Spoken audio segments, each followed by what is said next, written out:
आणि सर्वांना बुद्ध पौर्णिमेच्या हार्दिक शुभेच्छा.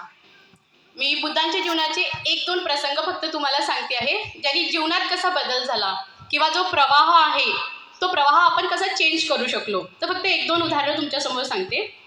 बुद्धाने मी एक अलौकिक आहे अशी भूमिका कुठेही घेतली नाही किंवा मी उपजतच कुठला तरी एक असाधारण शक्ती घेऊन आलेलो आहे, स्वर्गातून आलेलो आहे किंवा कुठल्या देवतेचा दूत आहे किंवा कुणाचा तरी अवतार आहे किंवा मी तुमचा उद्धार करायला आलेलो आहे अशी भूमिका कधीही घेतलेली नाही.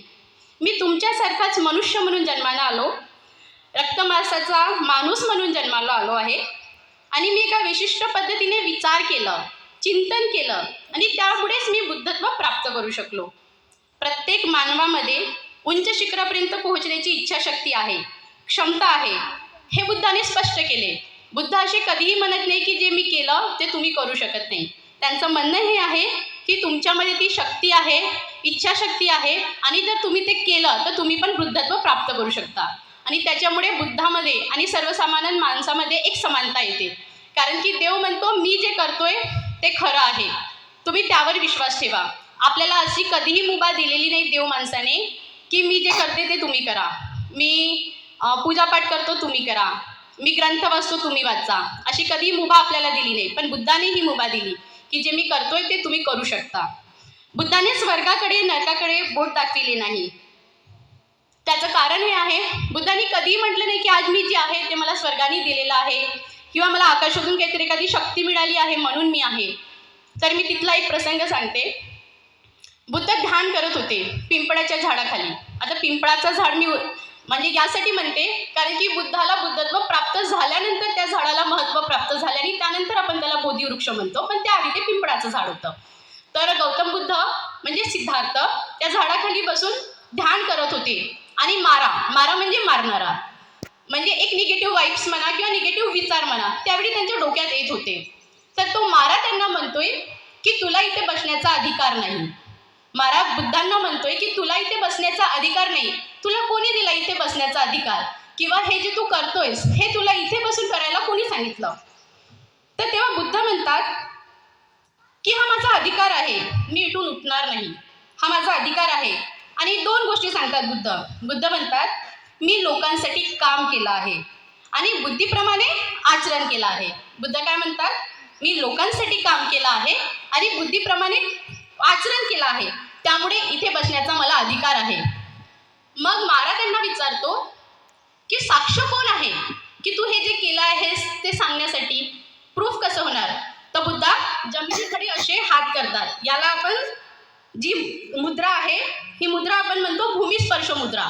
तर जमिनीकडे हात असा करतात. तुम्ही मुद्रा बघितल्या असेल बुद्धांच्या, तर भूमिस्पर्श मुद्रा ही मला खूप भावते. त्याच्यामागचं कारण असं आहे, बुद्ध एक प्रूफ म्हणून भूमीला स्पर्श करतात आणि सांगतात की मारा पृथ्वी ही माझी साक्षीदार आहे, चंद्र सूर्य आकाश हे साक्षीदार नाही. तर ज्या पृथ्वीवर माझा जन्म झाला आहे, ज्या पृथ्वीच्या जमिनीवर मी आज बसलो आहे आणि जे काही मी या पृथ्वीवर करतो आहे ही पृथ्वी मला साक्षीदार आहे की मी लोकांसाठी काम केलं आहे आणि बुद्धीप्रमाणे आचरण केलेलं आहे, म्हणून या पिंपळाच्या झाडाखाली बसण्याचा अधिकार मला आहे. प्रज्ञेने दिलेलं महत्त्व ही बुद्धाची चाऊल आहे. आता सुजातेची खीर मॅडमनी सांगितली, त्याच्यात थोडं मी ॲड करते.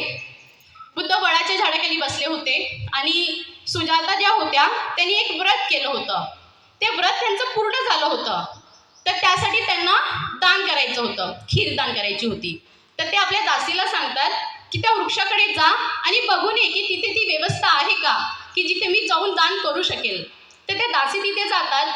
तेव्हा बुद्धांना बुद्धत्व प्राप्त झालेलं नसते, ते त्या मार्गावर असतात. आता याचं कारण हे आहे, एखाद्या व्यक्तीला बुद्धत्वाची किंवा प्रज्ञेची थोडी जरी चावल लागली असली ना तरी त्याचा प्रकाश कसा पसरतो. तर त्या दासी तिथे येतात आणि बघतात, तर त्यांना असं वाटते की हे झाड जणू एक बुद्धत्व प्राप्त झालेलं आहे. जेव्हा बुद्धांना प्राप्त झालेलं नसते, पण ती चाहूल जगाला लागलेली असते, ती चाहूल निसर्गाला लागलेली असते. आणि दासी जेव्हा तिथे येतात तेव्हा त्यांना एक प्रसन्न वातावरण तिथे असं दिसतो आणि त्या परत जातात आणि सुजाताला सांगतात की ते जे वातावरण आहे तिथलं एकदम असं पॉझिटिव्ह उत्साही आहे आणि तुम्ही चला. त्या येतात सुजातासोबत दासी, खीर ठेवतात, नंतर बुद्ध ते प्राशन करतात. पण सुजातासोबत जेव्हा ते दासी परत येतात तर सुजाताला पण एक अप्रसन्न वातावरणाची चाहूल होते आणि तेव्हा ते त्या दासीला जे दान देतात ना, सोनं वगैरे, ते सगळं दान देऊन असं म्हणतात की दासी, तू आजपासून दासी नाही तर माझी पुत्री आहे.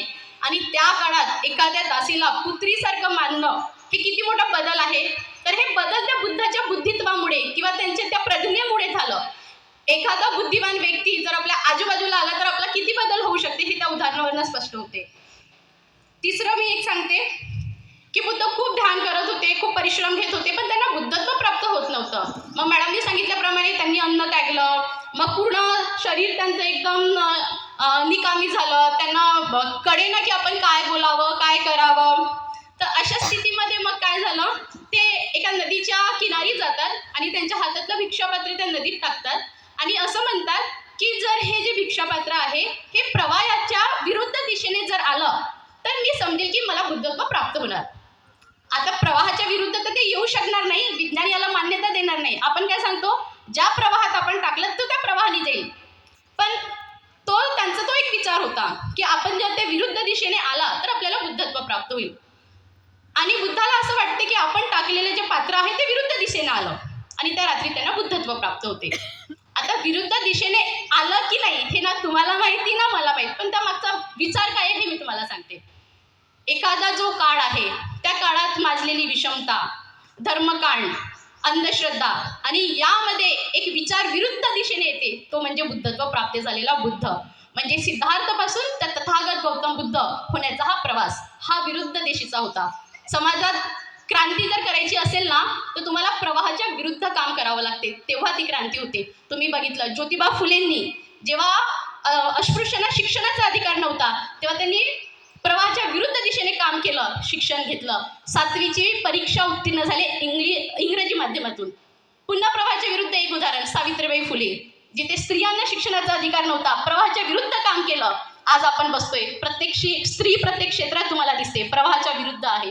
बाबासाहेबांनी जो अधिकार आपल्याला दिला तो प्रवाहाच्या विरुद्ध होता. समाजात विषमता माजलेली होती, जाती व्यवस्थेनं कर्मकांडांनी व्याप आलेला होता आणि त्याच बाबासाहेबांनी प्रवाहाच्या विरुद्ध कार्य केलं, उभे राहिले. संविधानामध्ये सगळ्यांना हक्क दिला, प्रवाहाच्या विरुद्ध दिलं आणि म्हणून आज आपण आहोत. तर हा जो प्रवास होता बुद्धांचा हा एक पॉझिटिव्ह विचार होता, एक सकारात्मक विचार होता, जो फुले, शाहू, आंबेडकर यांनी आपल्यापर्यंत पोहोचवला आणि आज आपण आहोत. ते बुद्धांची देण आहे, ते फुले, शाहू, आंबेडकरांची देण आहे आणि आपण आज त्यांची जयंती मोठ्या उत्साहाने साजरा करतोय, याचा मला अभिमान आहे. इथेच थांबते. धन्यवाद. जय बुद्ध, जय भीम.